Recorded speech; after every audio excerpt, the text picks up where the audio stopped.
always watch the trending topics on X, and there are some trending topics around Tesla and the fully self-driving capabilities, or the FSD capabilities.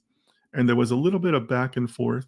Now, just for full disclosure, because I don't want my bias to become your bias, but I will share that I have been a bear on FSD capabilities for quite a long time. I'm very pessimistic on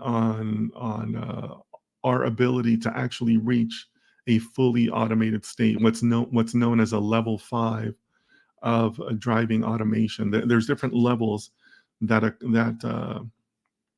the automation of cars is going through, and level 5 is I shouldn't say that they're going through. Some of these levels have been defined by the governments, by the driving authorities here in the U.S. to define how autonomous a car is. And in most cases, the top level is known as level 5, and that's a car that is fully autonomous. You get in, you can sit in the back seat if you want to. The car does everything. There's no need for you to be in the driver's seat.